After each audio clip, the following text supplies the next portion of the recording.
নমস্কাৰ, মোৰ নতুন ইউটিউব চেনেল পাকঘৰলৈ সকলোকে স্বাগতম জনাইছোঁ। আৰু আজি মই এটি নতুন ছাগলী মাংসৰ ৰেচিপি বনাম বুলি আগবাঢ়িছোঁ। আৰু সেই ৰেচিপিৰ কাৰণে যিখিনি সামগ্ৰী দৰকাৰ হয় সেই সমূহ সামগ্ৰী মই ইয়াত সজাই লৈছোঁ। আৰু ইয়াৰ পিছতে মই এটি এটিকৈ ইয়াত যোগ কৰি যাম। আৰু সেই যোগখিনি মই কেনেধৰণে কৰিলোঁ আপোনালোকে চাই যাব। আৰু সেইধৰণে এবাৰ ৰেচিপিটো বনাই চাবলৈ চেষ্টা কৰিব। কেনেকুৱা হয় ক'বলৈ নাপাহৰিব, মোক কমেণ্ট যোগে জনাই যাব। এয়া মই 700 গ্ৰাম ছাগলী মাংস লৈ লৈছোঁ। তাতে মই অলপ বেলেগ ধৰণে এইটো ৰেচিপি বনাম বুলি ভাবিছোঁ। আপোনালোকেও চেষ্টা কৰি চাব, ঘৰত বনাই চাব কেনেকুৱা হয়। এয়া প্ৰথমে আপোনালোকে কি কৰিব, ইয়াতে অলপ মিঠাতেল সৰহকৈ ঠিক নহয়, অলপমান মিঠাতেল দি দিব। মই পিছত মিঠাতেল ইমান ব্যৱহাৰ নকৰোঁ, মিঠাতেল দি দিলোঁ। এই মিঠাতেলখিনি দিয়াৰ পিছতে সমস্ত যিমানখিনি সামগ্ৰী আছে সমস্ত সামগ্ৰী ইয়াতে দি দিব। 2টা তেজপাত দিলোঁ, দেখিছে এয়া 2টা তেজপাত দিলোঁ। অলপ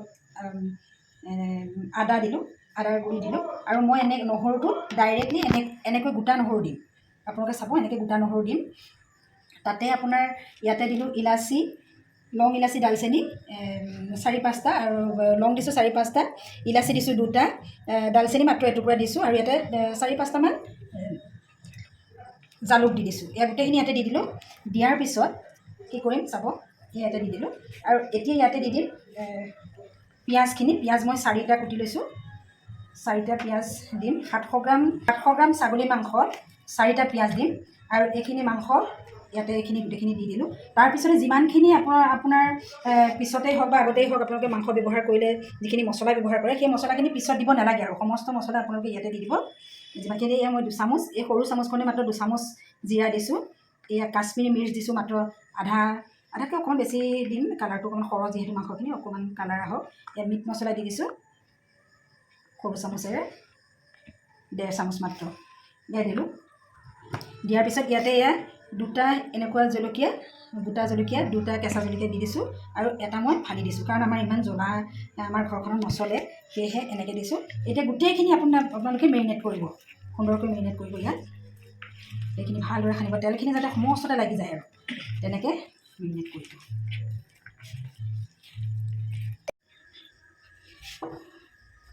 আজি মই ইণ্ডাকশ্যনত নবনাওঁ, আজি মই গেছত বনাম। যিহেতু ছাগলী মাংস বেছিকৈ চিমত দিবলগীয়া হ'ব, সেইকাৰণে মই এখন গেছত বনাইছোঁ। আৰু গেছত এখন মই কেৰাহী উঠাই দিছোঁ। কেৰাহী উঠাই এতিয়া ইয়াতে আপোনালোকেতো গম পাইছে মই মেৰিনেট কৰি লওঁতে যথেষ্টখিনি তেল দিছিলোঁ। গতিকে সেই তেলখিনি তাত যিহেতু সৰহকৈ দিছিলোঁ তেল, ইয়াত মাত্ৰ মই কম পৰিমাণৰ তেল দিম। আৰু তাতে এটা কথা ক'বলৈ থাকি গৈছিলে, সেই যিখিনি পিঁয়াজ 4টা পিঁয়াজ কাটি লোৱা বুলি কৈছিলোঁ, তাত যে দিছিলোঁ মেৰিনেট কৰি থাকোঁতে যে দিছিলোঁ, তাৰে ইমান অলপমান পিঁয়াজ মই ভিতৰত থৈ গৈছিলোঁ, সেইকণহে মই ব্যৱহাৰ কৰিম এই তেলখিনি। এয়া চাওক মই কিমান কমকৈ তেল দিছোঁ, এয়া মাত্ৰ তেল দিছোঁ, দেখিছেনে কিমান কমকৈ তেল দিছোঁ। এইখিনি তেলতে এতিয়া মই যিখিনি পিঁয়াজ থাকি গৈছিলে মাত্ৰ পিঁয়াজে ব্যৱহাৰ কৰিম ইয়াত।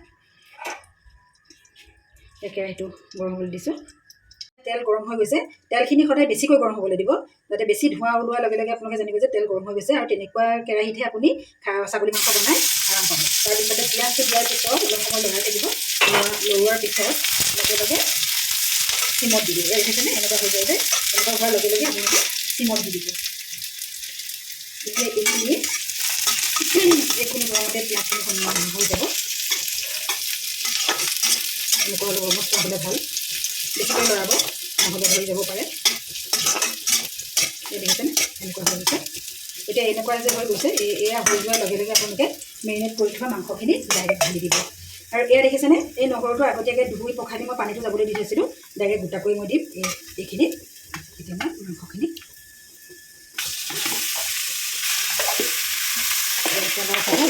দি দিছোঁ। আপোনালোকে এবাৰ ঘৰত বনাই চাবচোন কেনেকুৱা পায়, আৰু কেনেকুৱা পালে সেইটো মই কমেণ্ট কৰি জনাবলৈ নাপাহৰিব।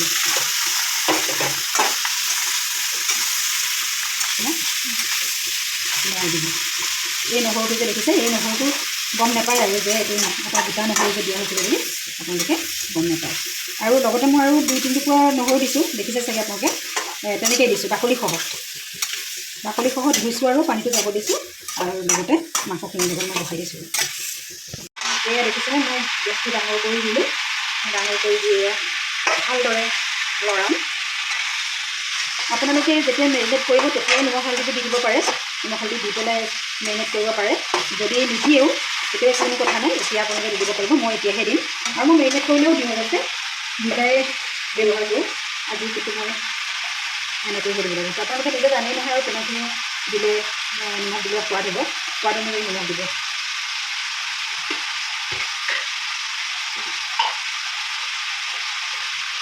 ঠিক সেইদৰে এনেকৈ হালধি দিব।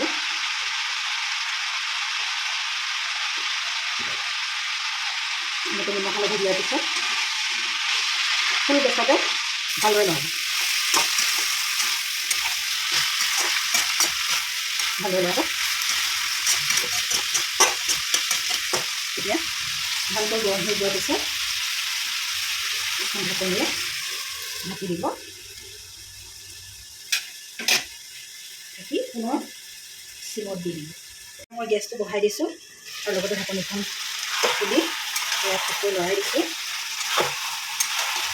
ঢাকনিটো এনেকৈ অলপ দেৰি ডাঙৰকৈ গেছতে ৰাখিব, যাতে তাৰ পৰা তেলটো নিজে নিজে ওলায়। তাৰপিছত আকৌ চিমত দি ঢাকনি মাৰি থৈ দিব। সেই দেখিছেনে, ডাঙৰকৈ দিয়াৰ লগে লগে এটা তেলৰ দৰে নিগৰি ওলাবলৈ আৰম্ভ কৰিছে। সেইটো যিহেতু সেইটো দৰকাৰ হয় সিজিবৰ কাৰণে, সেইটো ওলালেহে সিজে সুন্দৰকৈ মাংসখিনি। গতিকে সেইখিনি ওলোৱালে অকণমান আপোনালোকে ৰখিব, ডাঙৰকৈ দি। তাৰপিছতে এয়া মই আকৌ ঢাকনি লগাই দিলোঁ, লগাই পুনৰ চিমত দিলোঁ, দি অলপ সময় এনেকৈ থাকিবলৈ দিম। এয়া মই পুনৰ গেছটো বঢ়াই লৈছোঁ। তাৰপিছতে ঢাকনি ইয়াত খুলিছোঁ। ঢাকনি খুলি এয়া দেখিছেনে, এই কাষলৈ এয়া যি তেলৰ যি এটা তেল যি দেখা পাইছে, সেই তেলখিনি ওলোৱা মানে জানিব আপোনালোকে এইখিনিৰ পৰা গোটেই তেলখিনি ওলাই গৈছে মাংসখিনিৰ পৰা, আৰু সেই তেলখিনিয়েই মাংসখিনি সিজাব। আৰু সেই তেলেৰে সিজোৱা মাংসখিনিয়ে অতি সুন্দৰ হৈ খাবলৈ। এয়া যিটো মই নহৰু দিছিলোঁ, এয়া অকণমান সিজিছে, সিজি নিজেই তাত গলি যাব।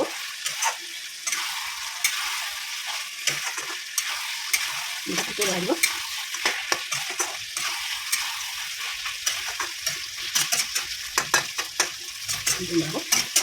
অকণমান সময় এনেকৈ ডাঙৰ জুইতে থাকিব দিব।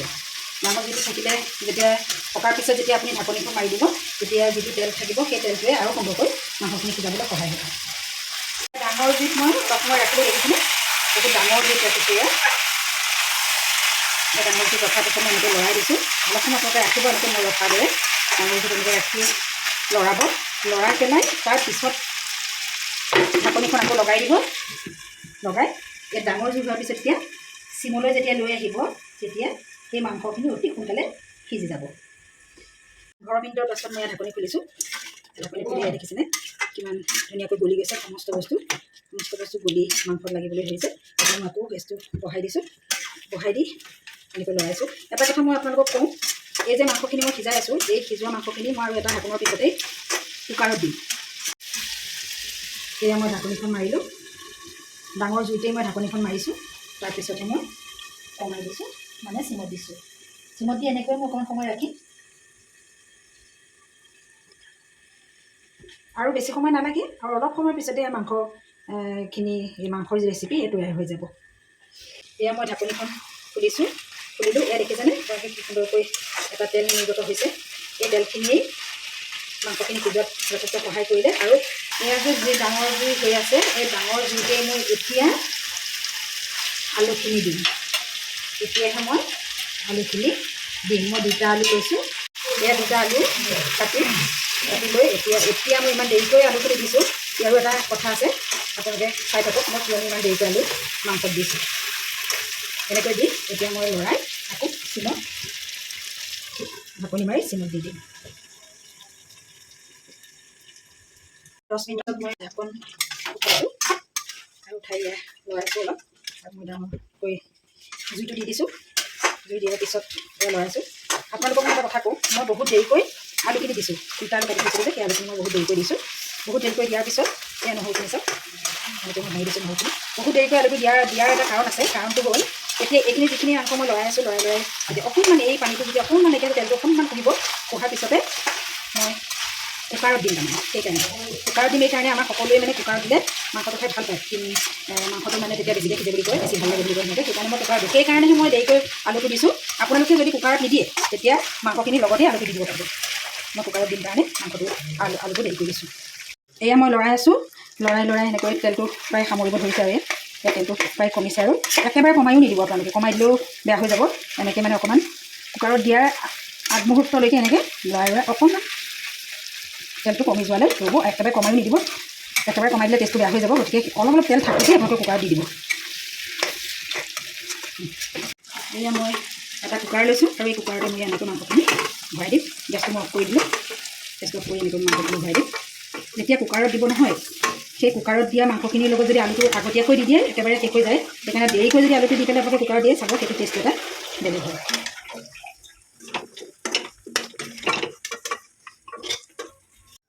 এয়া মই কুকাৰত দিলোঁ কুকাৰত দিয়াৰ পিছত এই মাংসখিনি মই গৰম পানী ব্যৱহাৰ কৰিছোঁ আগতীয়াকৈ মই গৰম পানী কৰি থৈছিলোঁ সেই গৰম পানী দিছোঁ এনেকৈ দিব আপোনালোকে মাংসখিনি একেবাৰে বহুতকৈ তলত থকাকৈ নিদিব অলপ তলত থকাকৈ মাংসখিনি পানীখিনিয়ে ঢাকি দিব এতিয়া মই ইণ্ডাকশ্যনত বহাই দিছোঁ মাত্ৰ 3টা চিটি দিম আপোনালোকে বেছিকৈ চিটি লাগিলে বেছিকৈ চিটি দিব পাৰিব মই মাত্ৰ 3টা চিটি দিম 3টা চিটি দিলে মানে জোখত হয় আৰু মাংসটো 3টা চিটি দিয়াৰ পিছতে আমাৰ এই ৰেচিপি তৈয়াৰ হৈ যাব আৰু ঢাকনি খুলি যেতিয়া ইয়াৰ গেছটো যাব ঢাকনি খুলি আকৌ কেৰাহীত অকণমান জাষ্ট উতলিবলৈ দিম উতলিবলৈ দিয়াৰ পিছতে আমাৰ ৰেচিপি তৈয়াৰ হৈ যাব হুইচেল দিলে দিয়াৰ পিছত মই গোটেই হুইচেলখিনি যাবলৈ দিলোঁ যাবৰ কাৰণে 5 মিনিটমান মই ৰৈ দিলোঁ 5 মিনিটৰ পিছত এই হুইচেলখিনি গ'ল হুইচেলখিনি যোৱাৰ পিছত এয়া মাংসখিনি আপোনালোকে চাওক এবাৰ এই মাংসখিনি এইখিনি হ'ল এতিয়া এই মাংসখিনি কি কৰিম মই অকণমান সময়ৰ কাৰণে এই কেৰাহীত এই মাংসখিনি এতিয়া মই অকণমান সময়ৰ কাৰণে কেৰাহীত জুই দি দিছোঁ জুই দি দিছোঁ ফুল জুইত মই অলপ এই তৰকাৰীখিনি মই উতলিবগৈ খন্তেক সময় উতলিব দিম